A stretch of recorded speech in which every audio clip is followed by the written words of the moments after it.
Hi guys, my name is Raphael and welcome to my channel. Here I like to share my experiences with gear, music and life in general really. Today I'm here to say goodbye to this guitar. I borrowed this guitar from a friend that kindly let it go for a couple of months I think because I was so obnoxious talking about offsets and should I get this or should I get that, so he was just like, try my Jazzmaster Squier Classic Vibe and let me know what you think.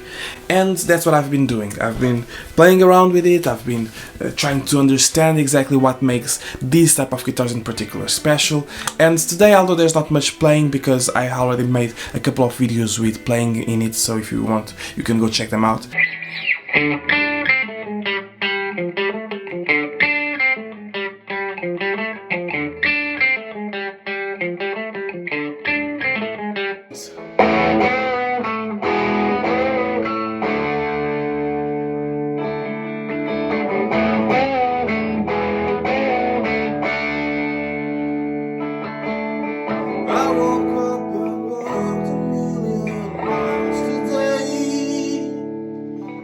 This is more like final thoughts and review of the product. I can't really compare it to other Jazzmasters because I never played any other Jazzmasters or Jaguars or whatever. I had an offset before with P90s, but it's nothing like this. The tuners are vintage style tuners which work for me. It's easier enough to use, or better than these only locking tuners.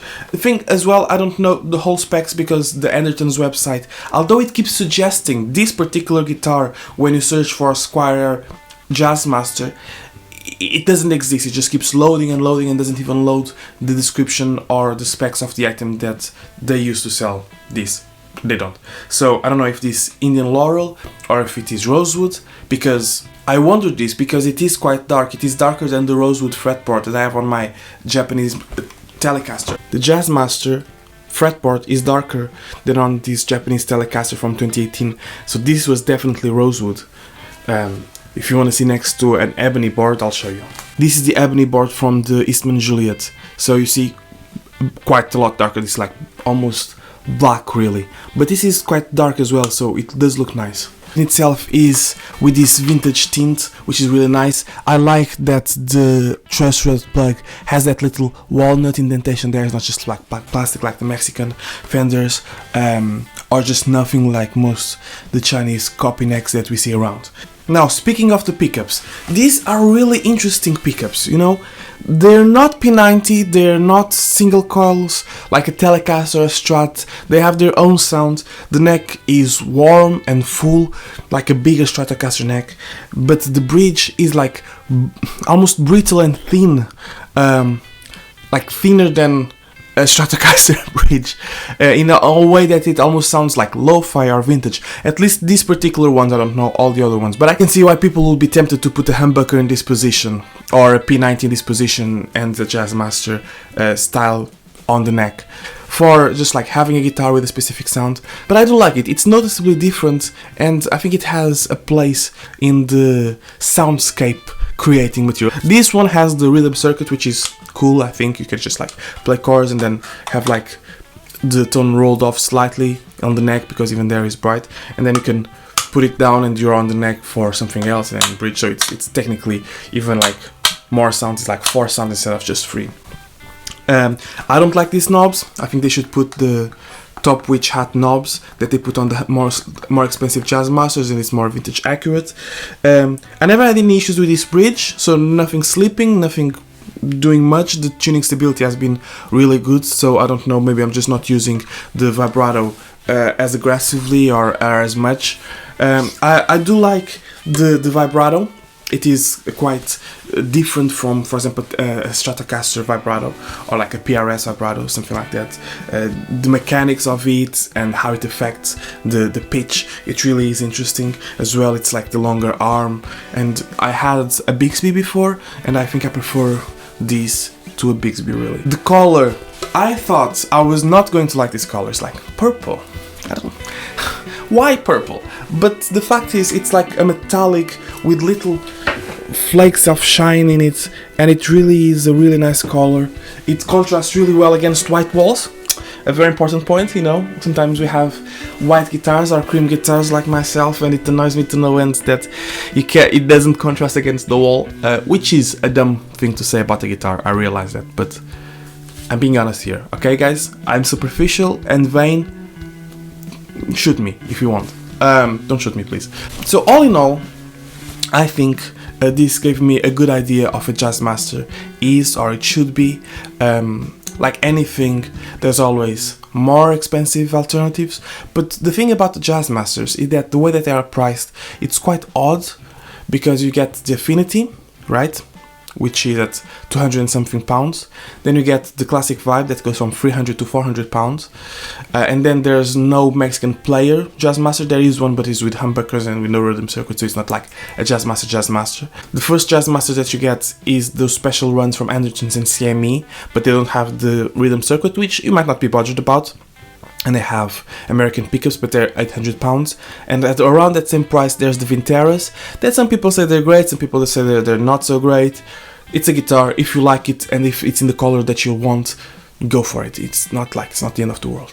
Then there's the Japanese ones that sit around 1200 pounds, and then there's the American ones. Well, there's the Performer that has the Affinity, the Strat type vibrato. So if you just want the sound and the feel of an American guitar, sure, but you don't get the look or the usability, really.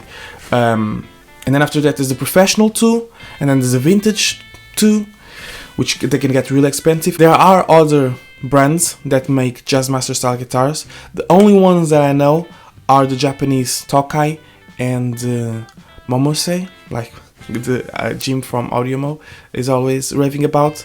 But a lot of them are just from Japan, so you have to go there. Obviously there's the used market. I think that the Made in Japan Hybrid 1 was really good. The Hybrid 2, it's not as good probably, but they're still alright. There's the traditional series, and you can always get something on the used market.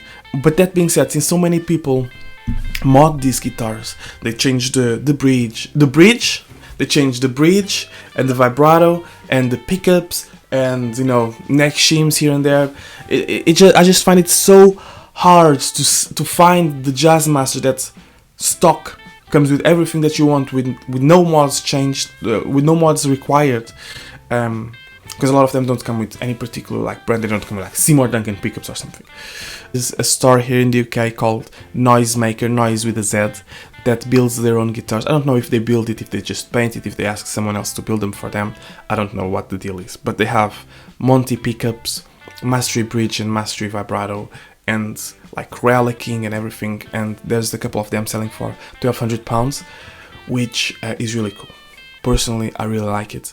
I was wondering if I should try to sell a couple of guitars to try to get that.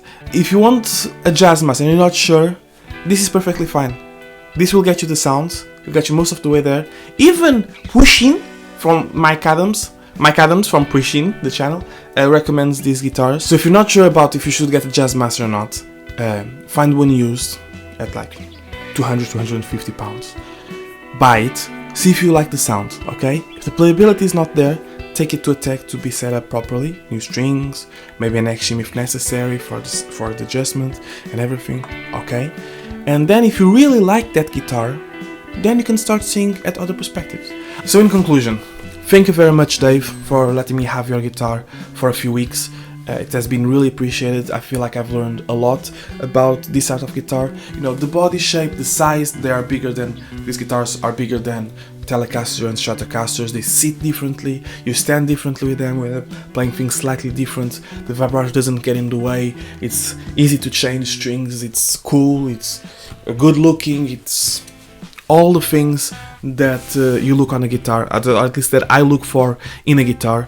So if this is something that you are considering, definitely go get one. And this is a special run, right? The color, so you might not find one exactly like this. It is what it is.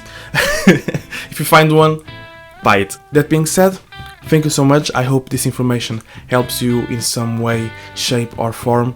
I hope to see you next time, and until then, obrigado, adeus e até à próxima.